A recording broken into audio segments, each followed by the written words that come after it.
Hey everybody, what's going on? I am Jamie Dawn, your evolutionary revolutionary astrologer, bringing you your celestial wisdom for the week of December 17th through the 24th, leading up into Christmas and a full moon the day after Christmas.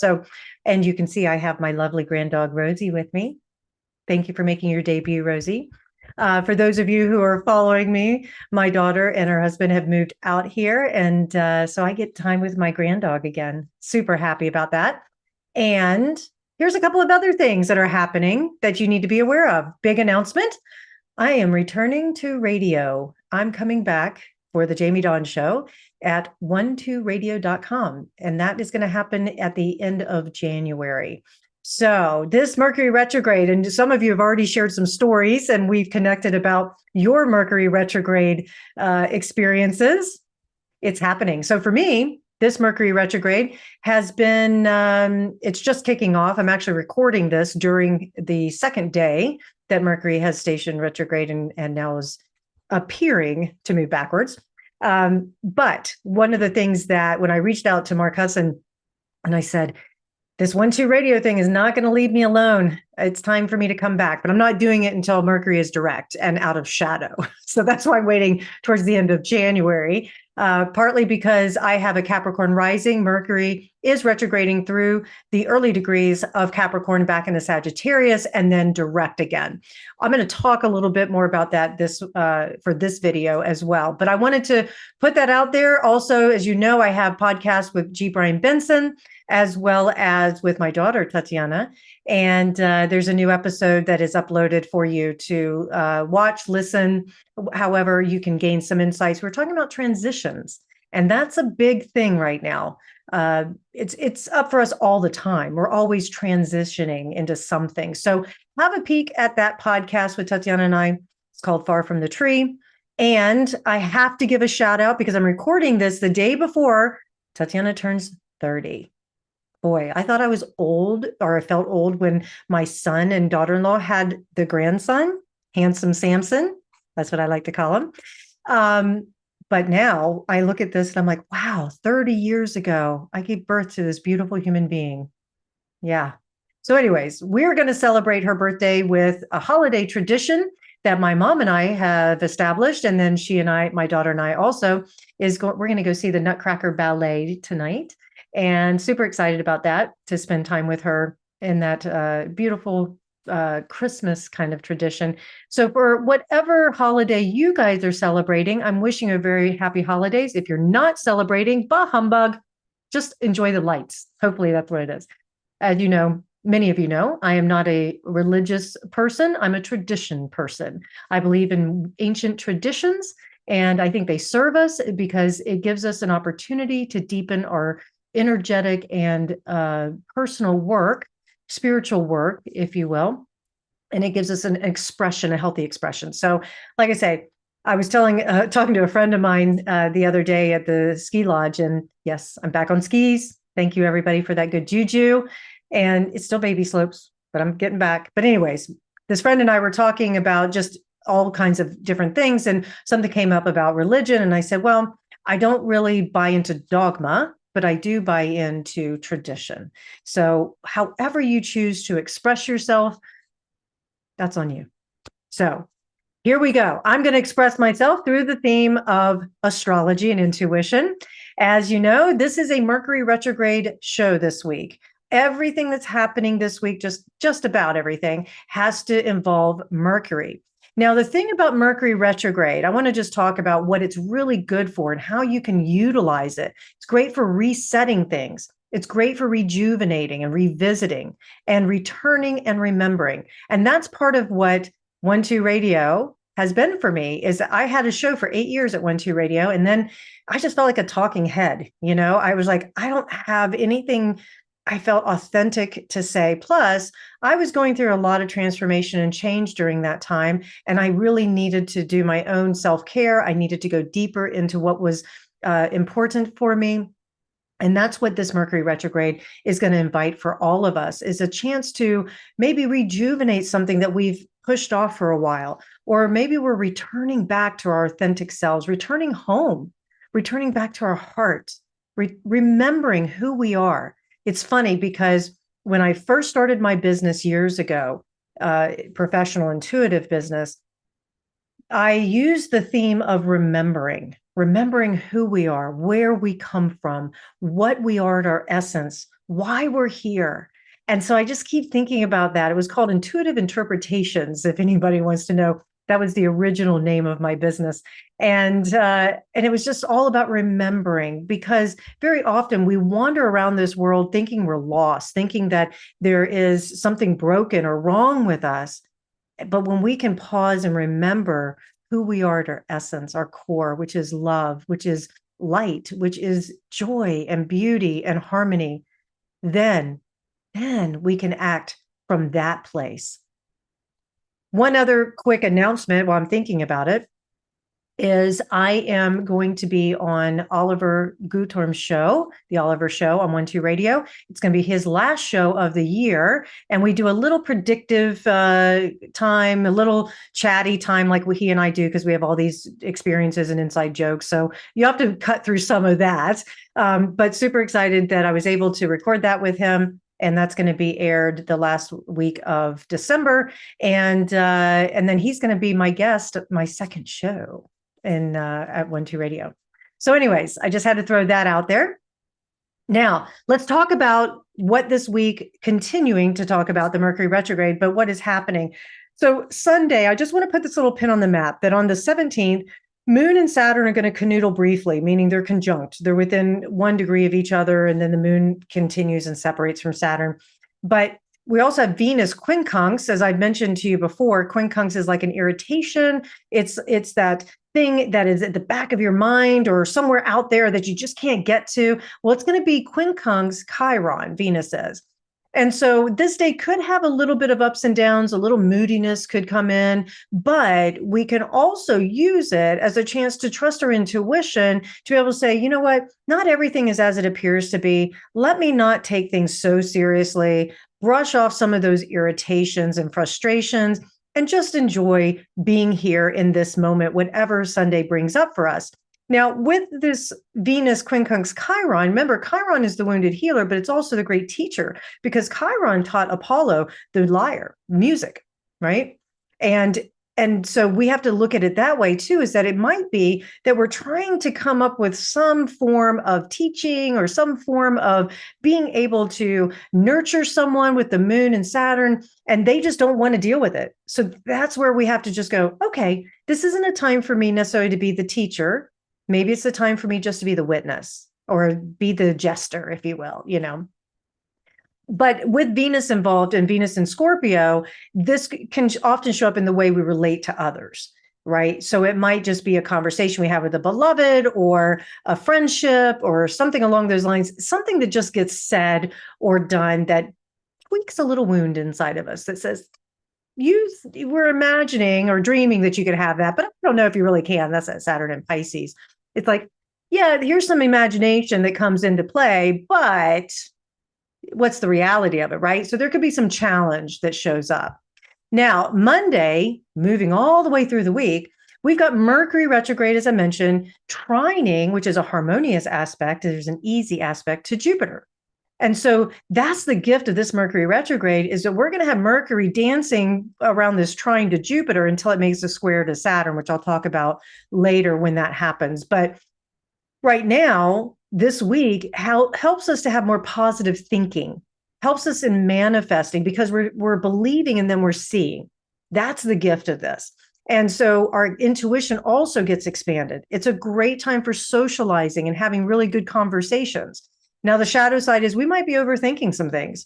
We can make up really good stories. I can tell you right now, I have made up a great novel in my head during the new moon. And part of that was to help me unbind from some of my old patterning, right? It was also to invite me into deeper awareness and deeper work within myself.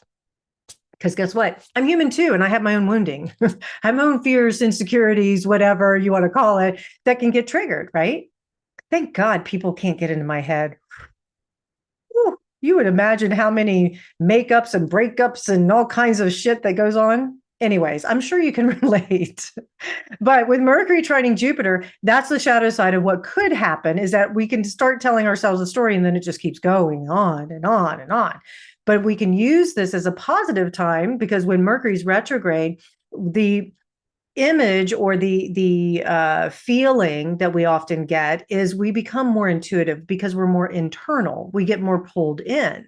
Well, Jupiter's also retrograde. So we might feel a little more pulled in, but we can listen to our inner wisdom and then share that with others. So this whole week, that's what we're going to be working with, is really pause, check in. Where do you feel it in your body? And then, is this good? Is it true? Is it necessary? Those are good questions to ask yourself before sharing, because as we know, words do hold weight. People have a tendency to get insights by words, or we feel good about words, especially if you're words of affirmation, love language. So those are some things popping in. Now, Wednesday on the 20th, Marge, that was my grandmother's name. I love you, Mama.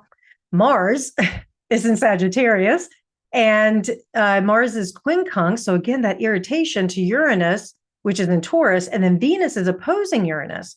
So Uranus becomes a player on Wednesday. Now, this gives us a chance where we might have some sudden ahas when it comes to relationship or financial matters. But again, with this quincunx of Mars and Uranus, the way to use it is to be able to say, you know what, I'm not going to take everything at face value. I'm not going to take this too seriously, especially when it comes to relationships or sex or drive, motivation. There might be an irritation about, I just don't feel motivated to do anything, but I have this sudden aha that I need to do something with, I think, right? Because we're dealing with the earth sign of Uranus in Taurus. And so what I'll offer is that Wednesday, maybe moving into Thursday, that we just pause a little bit longer, give some spaciousness. See, again, not everything is as it appears to be with Mercury retrograde. One of the things that I can find during a Mercury retrograde for me in particular is that I get resistant. So with the Uranus energy, there's that rebelliousness that kicks in, where it's like, I don't want to have that conversation. I don't want to do that work. I don't want to, whatever it might be. And so when we've got Mars and Venus involved here, this often is in relationship to masculine, feminine, to, like I say, sex and relationships, drive, that sort of thing. So it might be, maybe your beloved is like, hey, I want to go do this. And I want to, take all this on. And you're like, I don't want to. What does that mean? So there could be some resistance that shows up here.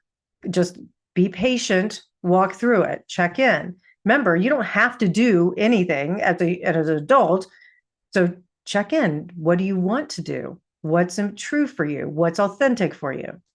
Thursday, the 21st, Mercury sextile Saturn. So we have a brief moment where it's great to put some ideas and dreams into a tangible plan. So if these ahas have shown up, if you've been thinking about, you've got these great ideas that Mercury trine Jupiter is giving you, now write down your plans. Take time to meditate on it. Take time to internalize it. Let it just be there with you, but put it into some sort of format, right? So for instance, for example, I have the radio show coming up. Well, it's going to be slightly different than I've done in the past. So it's going to be the astrological pieces, but I'm going to emphasize relationships of all kinds, not just romantic, but that's the big one. But this is where, as many clients that I interact with, that's the number one topic, is a relationship topic. And so I'm going to emphasize that on my show. Well, I'm putting a structure together that supports that idea and supports that energy. So that's where I say Thursday, use that time to continue to put some structure into place. It doesn't necessarily mean that you announce it yet, right? Or that you, like, I'm not starting the show during this time. Friday, yay, December 22nd is the winter solstice, and the Sun and Mercury are cazimi, meaning that they're next to each other. They're canoodling, they're conjunct, they're within 1 degree of each other. It also marks the halfway point of the Mercury retrograde. So winter solstice, as we know, it's a northern hemisphere where we start to get more light. Light starts to return. This is the perfect time, in my opinion, to do a vision board. Some people wait till the new year. I love winter solstice for this. So I've got my pictures, magazines, that sort of thing, my poster board ready to go for this winter solstice. And Sun Mercury Cazimi, well, here we are. We're like I say, we're marking the halfway point. Pay attention to the downloads and insights at this time. If there's some automatic writing that shows up, this is a great time to do it. Have important conversations that maybe you've put off, because as Mercury now moves to the next stage of the retrograde, the second half of retrograde, things start to come to light. Now we start to reveal things. Because on Saturday, Mercury, on the 23rd, Mercury ingresses back into Sagittarius. So think back to the end of November 25th. That's as far back as Mercury is going to retrograde this time. November 25th, all the way into December 7th, when, December 7th, when Mercury, I'm wrong. I'm sorry. December 8th, when Mercury stationed. I'm going to get my shit together here. Again, this is Mercury retrograde. The mind has a way of getting a little mixed up here. December 7th, Mercury entered Capricorn. On December 13th, 12th, 13th, Mercury entered retrograde, stationed retrograde. So if you're still with me after that kerfluffle, what I'm saying is pay attention from November 25th all the way through the 8 degrees of Mercury in Capricorn, because these themes will continue to show up. So November 25th through December 13th, whatever those themes were, now we're going to be able to revisit them. Now we're going to be able to see some new light to them. Maybe what we experienced then was frustrating. We were having breakdowns in communication, breakdowns in transportation, whatever it might be. Now we get to have a redo, if you will. And so it might be solutions and things that are coming to light that give us a better way of dealing with that particular theme. I think about, like, my daughter's had issues with her car. And so they found out about what is like power steering and things like that. They found out about that 2 weeks ago, which was right when Mercury was in Sagittarius and right before it went into Capricorn. So these late degrees of Sag, early Capricorn, well, on the 19th of this month, she's getting it taken care of. But what may come to light after it's taken care of, when Mercury is moving now in that through Sagittarius back into Capricorn, she may find that there's a greater solution. It might be she sells the car. She doesn't want to put more energy into it or money into it. Or it might be that it's finally settled and there's no other issues with it, right? Could be something like that. It's just one example. So remember that all of these scenarios are personal based on your themes that you're going through. I just want to put some pins on the map so you can work with it, because the biggest thing that we need to do, if I could leave you with any sort of wisdom around this, is Mercury retrograde invites us to look at ourselves, take our practice seriously, but not ourselves, right? Keep our sense of humor, realize that we are perfectly imperfect humans and we're doing the best we can with where we're at. Oh, one other thing I'll point out with the Mercury retrograde. Yes, relationships from the past can come back to be revisited, to be healed, to be redone, to be able to say, I'm complete. I don't need to go back to this. I'm very clear. There could be conversations around that. So pay attention to that this week as well, especially with that Venus opposite Uranus. It could just be one of those sudden things of like, wow, I didn't expect to hear from that ex, or I didn't expect to hear from that friend, or whatever, right? All right, you guys, I hope that you are enjoying these videos. Please like, subscribe, share, comment. Thank you for your love and support. And I look forward to seeing you in my next video. Take care.